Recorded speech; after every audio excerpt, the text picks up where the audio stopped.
de CNT a conféré avec la presse. L'exercice intervient quelques jours après sa remise solennelle au chef de l'État. Ce sont des explications faites aux hommes de médias sur les tenants et les aboutissants. Dr Dansa Kourouma est revenu sur les innovations. Robert Siditol nous fait le point. Entouré de la secrétaire parlementaire Fanta Conté et du rapporteur de l'action loi Jean-Paul Kotebedounou, le président du CNT Dr Dansa Kourouma anime cette séance de presse autour du projet de la nouvelle constitution. L'exercice est 3 jours après la remise officielle du document au chef de l'État.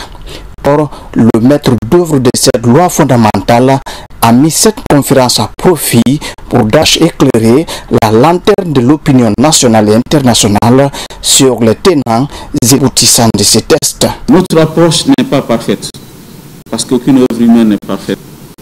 Mais l'approche guinéenne est citée comme le meilleur exemple de processus constitutionnel inclusif en Afrique.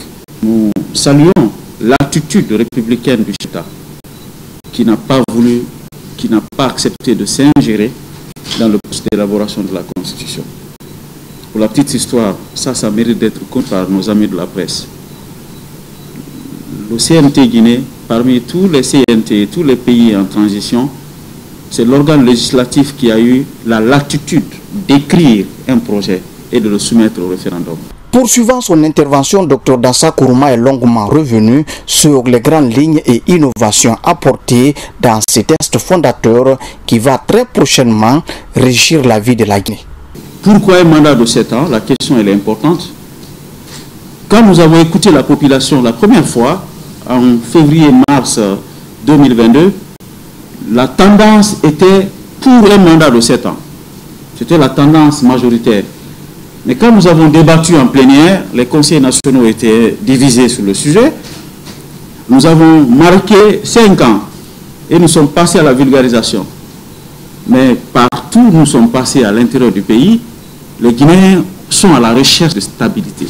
Et comme une constitution doit obéir à une sorte de légitimité populaire, la demande de passer de 5 à 7 ans obéissait à cette double légitimité. Tous les Guinéens qui sont en conformité avec la Constitution ont le droit d'être candidats. La Constitution va fixer des règles. Dans la nouvelle Constitution figure également le droit de pétition. Pour Dr Dansa Kourouma, la meilleure défense de la Constitution ne réside pas uniquement dans les articles gravés dans le marbre. Elle repose sur la compréhension et l'appropriation du texte par le citoyen. Quand vous regardez le déroulé des valeurs du CRRD, juste à poser sur le contenu de la Constitution, vous verrez que c'est une Constitution de refondation et de rectification institutionnelle, mais aussi de rassemblement. C'est pourquoi elle s'appelle Constitution qui nous ressemble et qui nous rassemble. Mais au-delà de ça, ce qui est important à préciser, nous avons créé un organe nouveau qui s'appelle la Commission nationale de l'éducation civique et des droits de l'homme. Cette commission a pour mission essentielle d'enseigner la Constitution, ses valeurs, ses règles et ses principes pour qu'elles soient inviolables. Le président a enfin exprimé dans son discours la volonté éclairée de rompre avec les pratiques passées où les tests étaient taillés sur mesure pour prolonger le pouvoir en place. À Séville, c'est en Espagne, conférence internationale sur le financement du développement. Ambition affichée, réforme de financement à tous les niveaux. La Guinée répond favorablement à l'invitation. La délégation est conduite par le Premier ministre Ousmane Bangoura du bureau de presse de la primature. À 5 ans de l'échéance des objectifs de développement durable, Séville accueille les principaux acteurs mondiaux du financement du développement. Chefs d'État et de gouvernement, institutions financières, entreprises et sociétés civiles se retrouvent pour poser de nouveaux jalons dans la coopération internationale. Dès l'ouverture des travaux, la Guinée, représentée par le Premier ministre Amadou Ouriba, a été élue à l'un des postes de vice-présidence de la conférence. Cette élection traduit la confiance accordée au leadership guinéen et l'intérêt que suscite sa politique d'ouverture et de coopération. Le Premier ministre, au nom du président de la République, le général Mamadi Doumbouya, salue une distinction qui engage la Guinée à contribuer activement aux réflexions et aux solutions mondiales. Cette mission est une opportunité stratégique pour défendre les intérêts des pays en développement et influencer les orientations futures du financement international. Sur le plan diplomatique, nous pouvons qualifier de victoire pour la Guinée. Et donc, le fait que la Guinée soit au plus haut niveau dans cette rencontre est déjà un traceur de ce qui se passe au niveau intérieur. Parce qu'il ne faut jamais oublier que c'est les actions, les activités, les orientations du niveau intérieur qui reflètent la prise de position à l'international. Donc c'est une confirmation du choix de la Guinée, du choix du chef de l'État. Ce rendez-vous mondial qui vise à trouver des solutions concrètes au déficit de financement des pays en développement, estimé à 4 000 milliards de dollars par an, la Guinée confirme son engagement et son ambition sur la scène internationale. Un rendez-vous crucial pour accélérer la mobilisation des ressources en faveur des objectifs de développement durable. Oui, sur le plan mondial, oui, les possibilités de levée de fonds. Oui, sur le multilatéralisme en termes d'accès aux ressources de concessionnalité. Mais, en priorité, nous devons compter sur notre capacité à mobiliser notre potentiel fiscal et financier. Telles sont les grandes lignes directrices vers lesquelles le président, le général Mamadi Doumbouya et le Premier ministre inscrivent, disons, le gouvernement dans sa globalité et en particulier les ministères de l'économie et des finances, du budget, du plan et de la coopération. La Guinée a adhéré au programme d'action de Séville en vue de bénéficier d'un accompagnement structurant dans la réforme et la rationalisation des dépenses fiscales. Une position que le Premier ministre Amadou Ouriba porte avec engagement au nom du chef de l'État, dans un contexte où les pays du Sud appellent à une refonte des règles de gouvernance mondiale. La question foncière est en débat à Conakry, je vous l'annonçais dans les titres. Les acteurs mutualisent les interventions. Plusieurs départements ministériels sont concernés. Finalité, doter la Guinée d'une bonne politique foncière. Aboubakar Diaby, reportage. En Guinée, la vulgarisation de la politique foncière reste l'une des priorités phares du gouvernement. Ces derniers temps, les réflexions s'accentuent sur la question foncière pour faciliter l'élaboration des documents stratégiques majeurs. D'où cette rencontre de Conakry qui regroupe plusieurs départements sectoriels. Elle est initiée par Guinée en collaboration avec la plateforme nationale multi-acteurs fonciers. C'est une situation très stratégique, étant donné bien sûr qu'on a un foncier domanial qui existe depuis 1992, mais le dispositif législatif traditionnel aujourd'hui reste vraiment un peu faible, n'est-ce pas, pour répondre aux grands enjeux liés à l'accès, n'est-ce pas, sécurisé à la terre, lié, n'est-ce pas, à tout ce qui est promotion des droits coutumiers liés au foncier. Donc c'est un problème. La participation ne concerne pas seulement une catégorie d'acteurs, parce qu'ici on a parlé de la société civile des OP, mais il y a aussi tous les autres acteurs qui devraient participer, donner leur avis pour qu'à l'arrivée, les outils seront développés, notamment la politique foncière, la loi et les textes d'application, reflètent le consensus national. Cette rencontre de partage d'idées se tient pour appuyer le processus de réforme foncière engagé par l'État guinéen et ses partenaires comme la FAO. Ici, ces acteurs prennent sens du contenu des documents élaborés pour promouvoir la gouvernance responsable des régimes fonciers en Guinée. On a estimé que si ce qu'on a jusqu'à maintenant n'est pas ressorti, n'est pas présenté aux acteurs, donc on risque d'avoir des... Par rapport à la présentation de ces résultats, on a essayé de mettre tous les heures dans le domaine ensemble pour qu'on se complète. Parce que si un acteur ne peut pas jouer un grand rôle dans le cadre de la politique foncière. Par cette rencontre, il est question pour les participants de s'inspirer des bonnes pratiques foncières des autres pays africains, comme le Mali, le Sénégal et le Burkina Faso. Nouvel entrepôt moderne pour la pharmacie centrale. L'édifice, pour le moment, n'est pas opérationnel, mais il est en construction. Le site est logé à Manéa, dans le Grand Conakry. Au dire des techniciens, les travaux sont estimés à 75%. Sur place, des consignes sont données pour la finalisation du chantier. Hadiatou Bari nous apporte plus d'éclaircissement. À Manéa, c'est une course contre la montre pour la finalisation de l'entrepôt moderne de la pharmacie centrale de Guinée. L'évolution du chantier bénéficie d'un suivi rapproché des autorités sanitaires. L'enjeu est donc bien connu par les ingénieurs qui accélèrent les travaux. Sur place, les compartiments prennent progressivement forme. Les chambres froides sont les plus attendues. Nous sommes ravis de rapporter aujourd'hui que l'aile dédiée au programme élargi de vaccination qui va venir tripler les capacités de stockage en vaccins est presque à 90% achevée. Nous avons instruit les équipes à accélérer ce chantier parce que suite à la survenue d'incendie du programme élargi de vaccination, aujourd'hui c'est presque une urgence de trouver des espaces de stockage supplémentaires pour pouvoir constituer le stock de vaccins qui a été perdu. Le 95% du travail principal est fini. Maintenant, les articulations avec un peu de béton.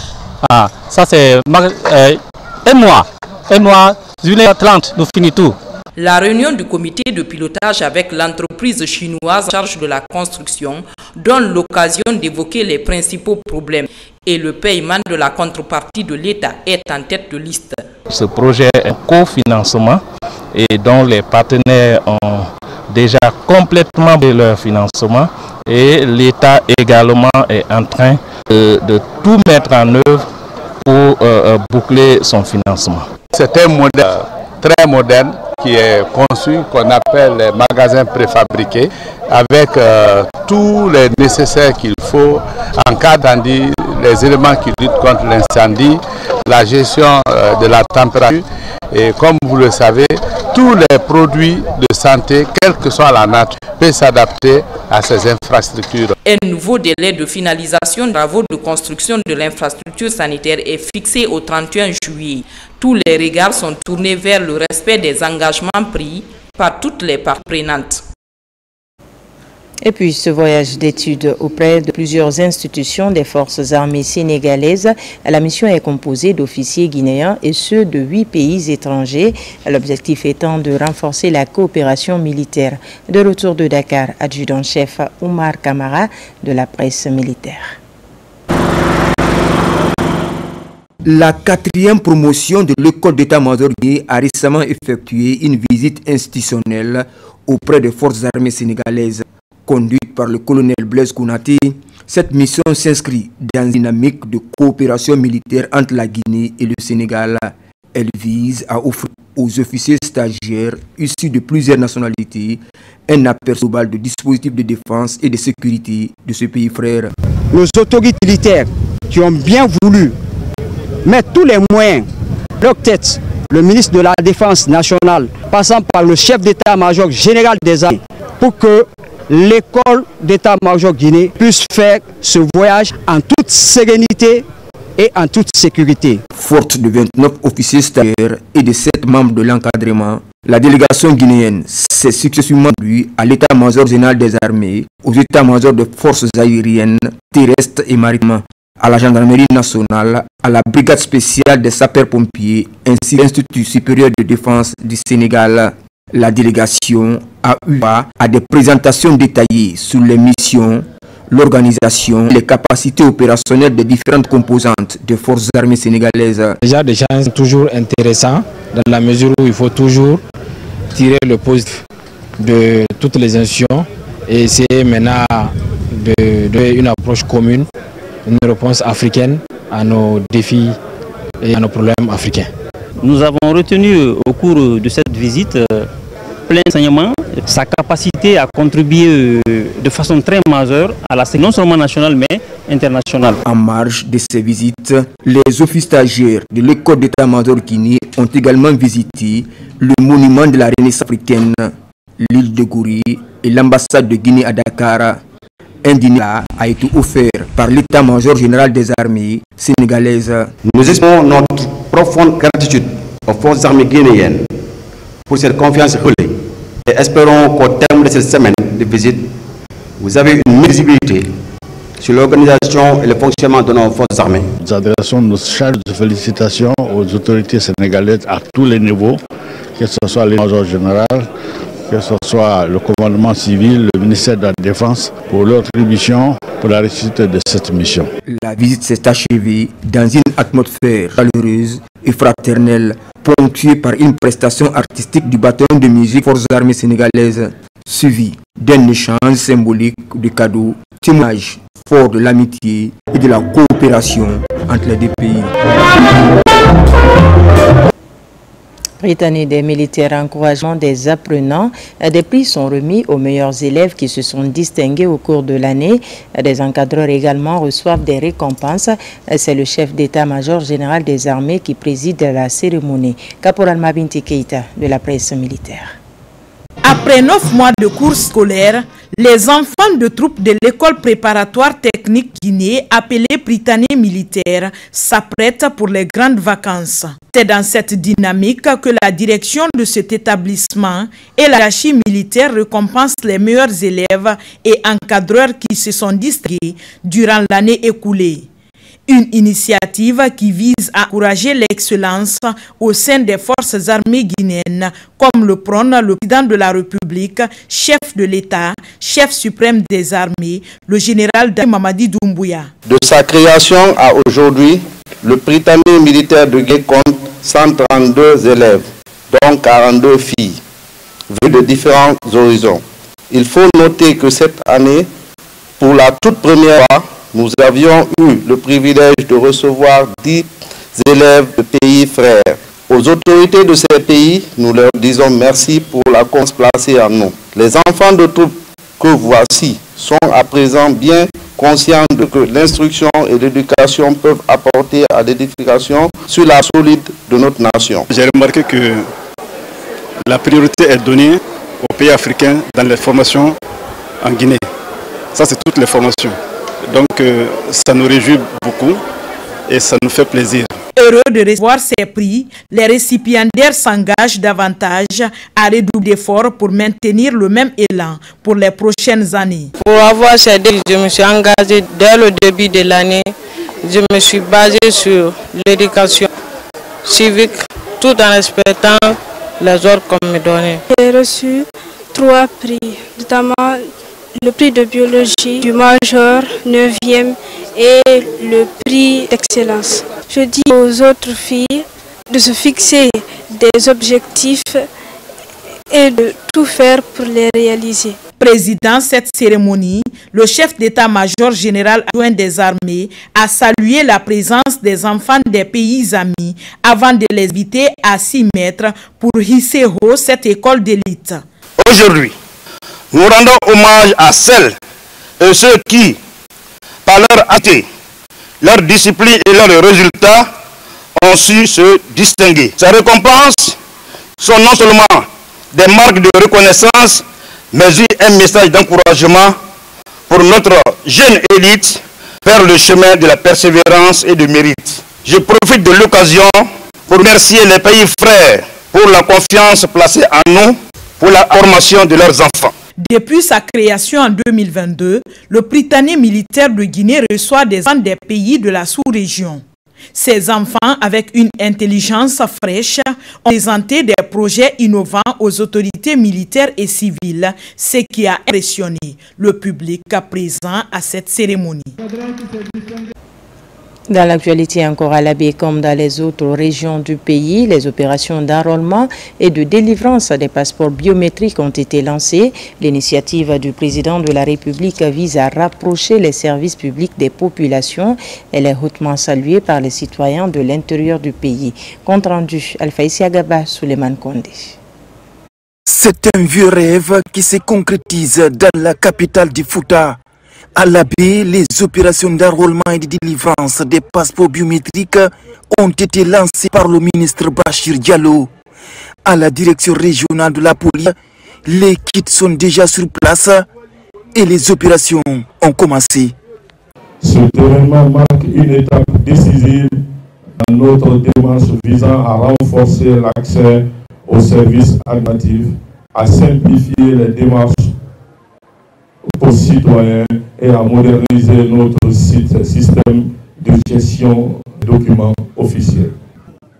Désormais, les citoyens n'aient plus à se déplacer, à parcourir des kilomètres, à abandonner tout ce qu'elles font et aller à Conakry, parfois dans un ministère ou dans un service qu'ils connaissent peu.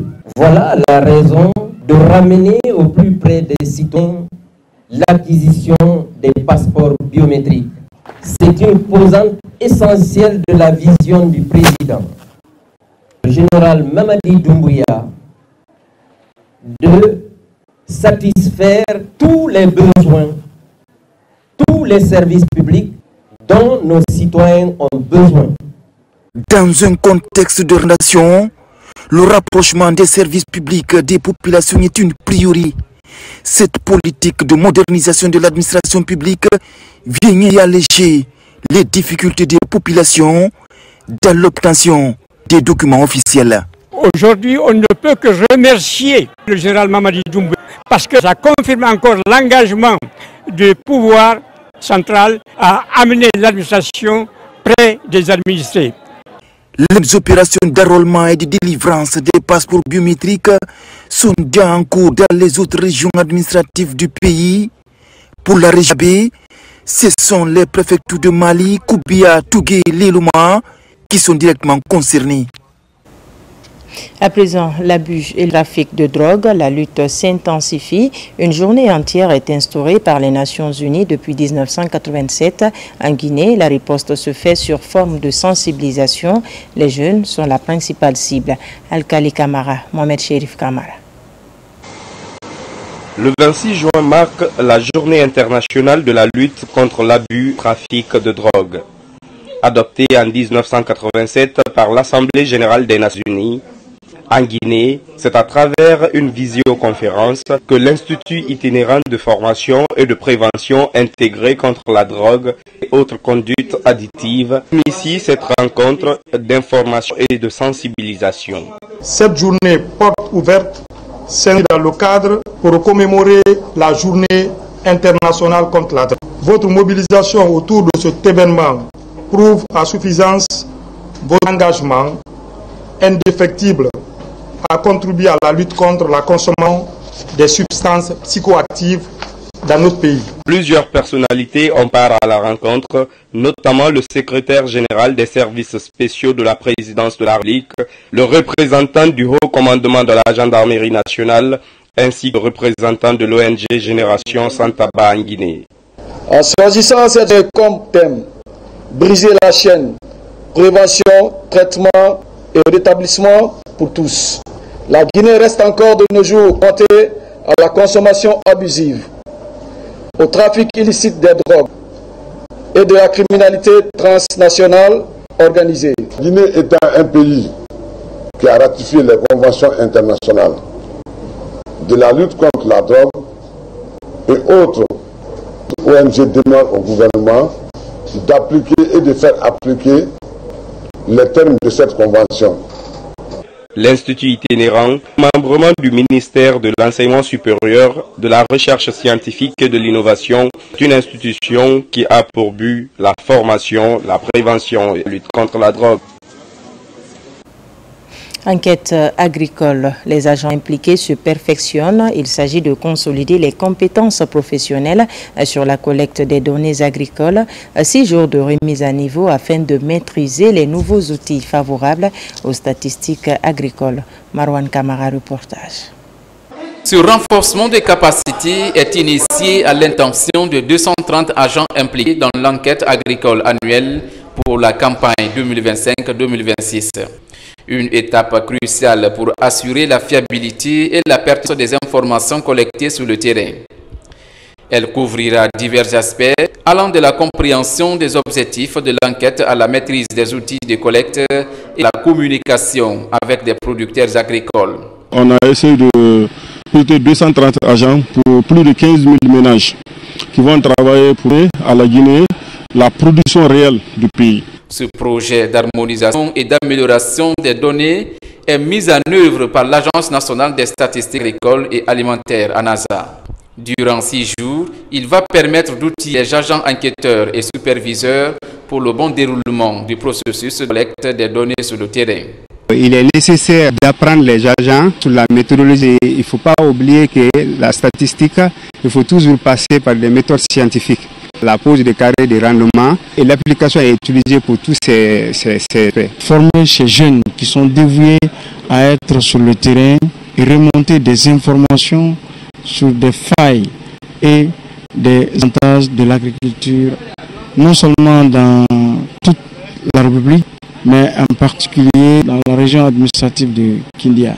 Ce programme est lancé par la Banque mondiale à travers le projet de développement de l'agriculture commerciale en Guinée, PEDAG, du ministère de l'Agriculture et de l'Élevage. Culture pour terminer, le slammer André Flamy Lelano vient de se produire sur scène après son album Bandibéré. Il dévoile son nouvel opus intitulé Renaissance ou Renouveau. Cette fois, il défend les causes des femmes, les valeurs d'une Afrique unie et développée, ainsi que le programme Simandou 2040. Voyons tout cela avec Saint-Martin Francina Donou et Alpha Isiagaba. Dans une ambiance à la fois chaleureuse et engagée, l'artiste André Flamy a procédé à la dédicace de son nouvel album intitulé Renouveau, Renaissance. Plus qu'un simple album musical, c'est une œuvre militante qui interroge l'âme africaine sur ses choix de société, ses pieds, ses espoirs, prône les avantages du programme Simandou et défend les droits des femmes. L'album Renouveau est une sorte de renaissance pour André Flamy. Vous savez que depuis un certain temps, j'ai fait des grands événements, mais il n'y avait pas d'album. Donc on a décidé de revenir avec des stratégies en se renouvelant. Il y a des thèmes comme l'amour que je n'abordais pas, mais qui sont dans ce bel album. André Flamy Lelano a captivé l'audience par sa prestance, sa voix puissante et son charisme naturel. Alternant entre ses plus grands titres et morceaux inédits, il a su offrir un show électrique mêlant afrofusion, pop urbaine et rythme traditionnel. Il y a des messages forts qu'on a voulu passer pour l'Afrique, l'union de l'Afrique, parce que l'Afrique a travaillé pour résister à la nouvelle donne de la géopolitique mondiale. C'est pourquoi ça s'appelle Renouveau. La prestation a été rehaussée de la présence des artistes nommés, des femmes responsables et des administrateurs. Dans sa chanson, il rend hommage aux femmes et appelle à une réforme des mentalités, à l'accès équitable à l'éducation et à la fin des violences faites aux femmes. Certaines femmes bénéficient même des satisfecits. Je suis très contente par rapport à ce satisfecit. Je peux quand même dire qu'il n'a pas fait au hasard. Hein. Il a bien réfléchi. Le combat que les femmes, nous les serviteurs équités, nous menons au sein de notre département. Ce nouvel opus ne se contente pas de divertir, il tionne, interpelle et propose des solutions pour une société meilleure. Voilà qui met fin à ce journal. Merci de nous avoir reçus chez vous. L'actualité se poursuit sur notre site le www.rtgguinée.info. On se retrouve à 17h pour d'autres informations de la Guinée, notre paradis, terre de richesse et d'innovation.